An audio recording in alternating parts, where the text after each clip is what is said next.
Assalamualaikum warahmatullahi wabarakatuh.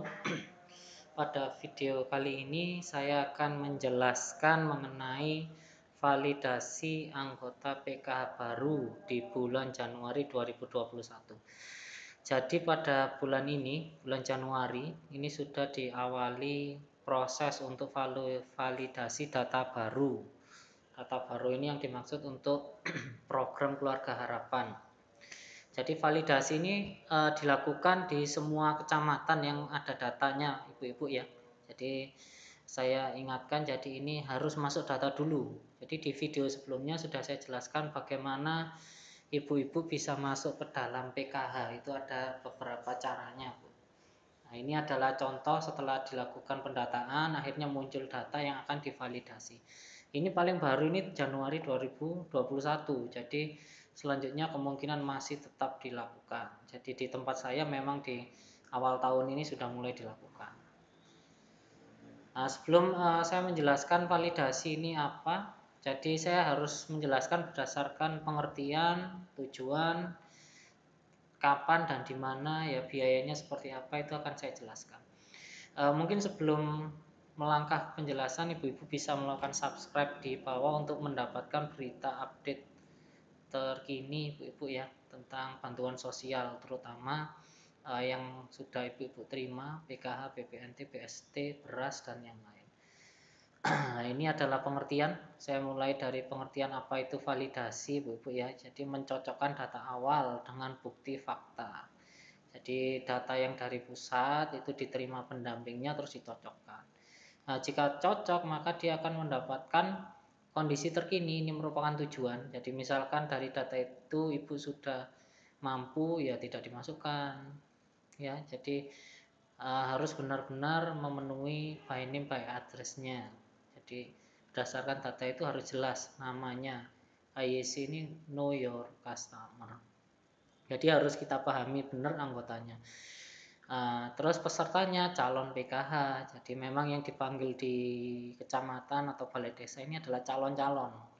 Nah, calon-calon ini memang harus ada syaratnya, yaitu harus sesuai dengan syarat dari data terpadu program penanganan fakir miskin. Jadi datanya memang untuk fakir miskin. Tempat pertemuan biasanya dilakukan di balai desa, sekolah, rumah perangkat desa, atau rumah yang memenuhi syarat. Jadi luas gitu Bu ya, luas itu dipakai untuk validasi. Biayanya, nah di sini memang ada biaya partisipasi dari pemerintah daerah. Jadi operasional kegiatan ini saya kira memang harusnya dari pemerintah daerah Bu. Soalnya operasional di sisi pendamping sendiri ya, saya kira kalau untuk keseluruhan hingga home visit pun masih rata-rata ya, jadi ada cukup atau tidak gitu ya. Jadi memang tujuannya untuk sosialisasi di sini. Mungkin kalau ada kegiatan lain ya itu mungkin bisa diambilkan dari pemerintah desa. Yang memang yang sulit yaitu pemerintah di tingkat kelurahan Bu ya. Mungkin dananya dianggarkan dari tempat lain, saya tidak paham itu. Nah, itu validasi itu memang untuk pengecekan. Jadi jangan sampai Ibu merasa, oh saya pasti dapat. Tidak Bu, belum tentu dapat. Nah, ini tahapan validasinya. Jadi ada data, menyetor himbara, ini saya kira Ibu bisa membaca ya, karena saya penjelasannya akan sangat detail nantinya. Mungkin suatu di video yang lain Bu akan saya jelaskan. Nah, ini koordinasi pertemuan awal ini sudah di tingkat kota, jadi pendamping hanya mendapat kirim surat undangan pertemuan, pelaksanaan dan pelaksanaan validasi dan pertemuan awal. Ini aja yang dilakukan pendamping. Nah, misalkan di pendamping ada data yang berbeda, yaitu memang dari pusat ini Bu, kalau Ibu lihat di slide ini. Nah, kemudian dilakukan pemutakhiran. Pemutakhiran ini dari pendamping membuat berita acara dan ini sudah ditandatangani oleh kepala desa dan camat di sini. Jadi memang bukan pendamping berdiri sendiri, tidak, tetap berkoordinasi dengan desa dan kecamatan. Nah, ini prosesnya Bu. Kalau Ibu dapat undangan, nah, ibu-ibu datang ke tempatnya, kemudian validasi, nah terus ditetapkan eligible atau tidak. Yang namanya kalau tidak eligible berarti non eligible. Seperti itu, ini prosesnya. Nah, yang eligible ini ada lagi Bu. Jadi miskin loh ini loh ya, saya tidak bermaksud menyinggung, tapi memang di pemerintah itu ada istilah ini digunakan. Jadi kalau memang ibu tidak punya nih, tidak punya maksudnya Ya masa sudah punya berapa sepeda motor 3 2 tapi masih menganggap dirinya miskin, kan tidak mungkin tuh. Harusnya ibu-ibu sudah merasa kaya dan sudah bisa berusaha di sini. Ini terdapat anggota keluarga sesuai kategori kepesertaan. Nah, seperti ini. Nah, ini juga dijelas, silakan dibaca di sini usia 6 sampai 21. Ini adalah komponennya, bisa saya jelaskan di video yang lain. Nah, ini memang ada kemungkinan kesalahan ya. Jadi ada memang inclusion harusnya keluar atau yang harusnya masuk. Jadi yang di sini kalau yang harusnya sebagai inclusion berarti bisa kita keluarkan, tapi exclusion ini memang yang misalkan ibu merasa miskin tapi belum masuk, nah ini masih menunggu data.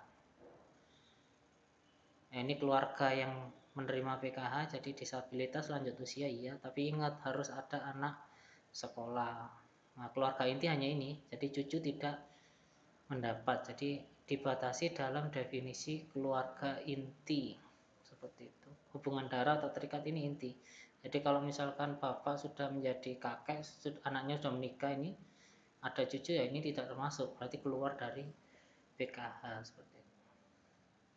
Nah, pengurusnya ini cuma ada dua ya, ibu atau saudara, kakak perempuan, atau dari anaknya juga masalah, yang penting perempuan. Jika tidak ada perempuan dewasa, maka digantikan oleh orang tua atau laki-laki dewasa atau diri sendiri. Jika tidak ada, kemungkinan dia banyak sebab ya, bisa cerai dan lain-lain, ini bisa sendiri. Tapi kalau memang ada keluarga, tetap di keluarga inti, bisa nenek nggak masalah. Nah, mungkin itu jadi saya umumkan bahwa telah berjalan Bu, jadi Ibu bisa menunggu kalau di tempatnya memang belum ada validasi, tapi yang saya terima di lokasi saya ini memang ada dan sudah berjalan, dan akhir Januari ini sudah melakukan ini apa, sudah tanda tangan ya, sampai ke balai desa, ke kecamatan, dan dikirim ke kabupaten. Jadi di Januari. Nah, jika ibu-ibu tidak ada informasi, mungkin bisa menunggu ya, menunggu undangan kalau memang masuk di datanya. Kalau tidak ya ditunggu. Jangan memaksa ke desa, karena di desa juga tidak, belum tentu mendapat data tersebut. Jadi yang saran saya adalah ibu tunggulah kalau memang ibu merasa masuk data validasi. Jadi kesimpulannya, validasi itu merupakan satu alur Bu ya. Jadi desa kecamatan itu tidak memilih data apapun. Jadi desa kecamatan hanya menerima dan pendamping melakukan validasi. Nah, mungkin nanti bisa ditanyakan Bu ya, ke waktu ada pertemuan awal itu, walaupun Ibu tidak dipanggil, Ibu bisa menanyakan ke sana, ke pegawainya, atau kita sebut dengan pendamping namanya. Akhir kata, semoga kita tetap dijauhkan dari kemiskinan, kikir, tamak, serta tetap diberi rezeki yang cukup dan berkah. Jadi informasi ini memang memberikan pandangan bahwa validasi itu merupakan proses untuk memilah data. Jadi bukan mencari data lagi, tidak Bu ya. Mungkin itu saja dari saya. Mungkin ditunggu Bu ya, ditunggu datanya dari desa atau dari kecamatan, itu nanti bisa ditunggu. Terima kasih atas perhatiannya. Saya ucapkan mohon maaf. Wassalamualaikum warahmatullahi wabarakatuh.